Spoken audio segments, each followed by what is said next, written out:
बिस्मिल्लाहिर्रहमानिर्रहीम, अस्सलामुअलैकुम। सदाए रमज़ान खुसूसी ट्रांसमिशन में आपको खुशामदीद कहते हैं। मैं हूं आपका मेज़बान उज़ैर मलिक और मेरे साथ मौजूद हैं जन्नत जमशेद। और मैं उम्मीद करती हूँ कि आप तमाम लोग खैरियत से होंगे। आज दूसरा रोज़ा है और जैसा कि आप सब जानते हैं कि हम अपने प्रोग्राम में रोज़े की अहमियत की बात करते हैं, फ़जीलत की बात करते हैं और उसके साथ साथ क्योंकि पहला अशरा शुरू हो चुका है और पहला अशरा होता ही रहमत का अशरा है, तो इस अशरे में कुछ खुसूसी इबादात होती हैं जो हमने करनी होती हैं और सवाब भी कहा जाता है कि 70 गुना उज़ैर बढ़ जाता है। बिल्कुल। और इसी के लिए हम जो मजहबी स्कॉलर्स हैं उनको हम अपने प्रोग्राम में दावत देते हैं ताकि वो जो दीनी मामलात हैं, दीनी मौज़ूआत हैं, उन पर बेहतर तरीके से आपकी हमारी रहनुमाई कर सकें। तो स्टूडियो में जो मेहमान हमारे साथ मौजूद हैं, आपको उनसे सबसे पहले तारुफ करवा देते हैं। डॉक्टर उसामा ज़िया बुखारी साहब ने हमें ज्वाइन किया, मजहबी स्कॉलर हैं और उनके साथ मौजूद है तिलावत कलाम पाक के लिए कारी महमूद साहब ने हमें ज्वाइन किया, महमूद कादरी साहब। बहुत शुक्रिया आप दोनों मेहमानों की आमद का। तो सबसे पहले कारी साहब, हुसैन कादरी साहब हमारे साथ मौजूद हैं। सर बहुत शुक्रिया। तो आप पर आने से पहले मैं सबसे पहले जो किताब जिसका हमने कल भी नाजरीन तस्करा किया था कि मेरा रब मेरा दोस्त, उससे एक जो सबक है वो आपके सामने रखेंगे। रब्बुल आलमीन की अरफा वाला शान करीमी का अंदाज़ा आप इस बात से लगाइए कि major general retired Mohammad Arif Waraich अपनी किताब मेरा रब मेरा दोस्त में हज़रत फुज़ैल बिन अयाज रज़ी अल्लाह ताला अन्हु से एक रिवायत नकल करते हैं कि कोई रात ऐसी नहीं गुजरती जिसकी तारीकियां छा चुकी हों मगर ये कि अल जलील जल्ला जलाला पुकारते हैं कि कौन मुझसे बड़ा सखी है। मखलूक मेरी नाफरमानी करती है और मैं उनके बिस्तरों में उनकी इस तरह से हिफाजत करता हूं कि गोया उन्होंने मेरी नाफरमानी नहीं की और मैंने उनकी हिफाजत की। ऐसी जिम्मेदारी ली हुई है गोया कि वो गुनाह करते ही नहीं और मैं अपने फजल की सखावत गुनाहगार पर भी और खताकार पर भी करता रहता हूँ। तो इसी खूबसूरत बात के साथ अब हम चलते हैं और कारी साहब से तिलावत कलाम पाक सुनते हैं।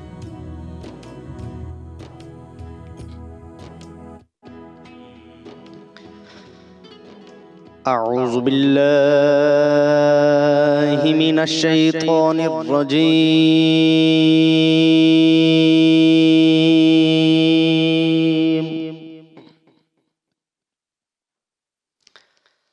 बिस्मिल्लाहिर रहमानिर रहीम।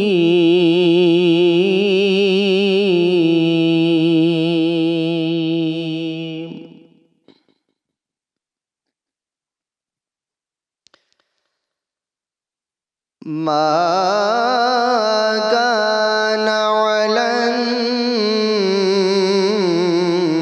नबिय्यि मिन हरजिन फीमा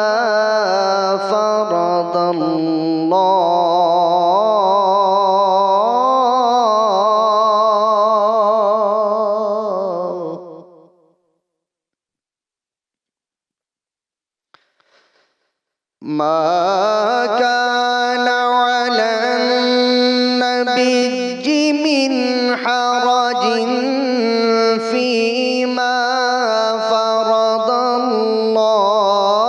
लहू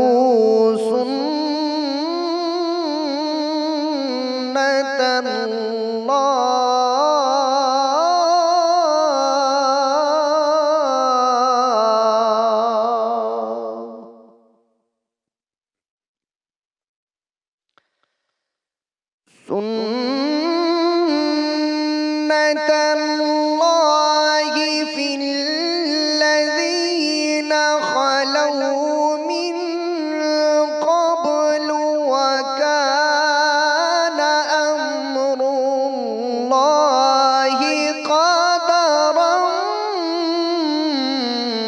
मक़दूरा।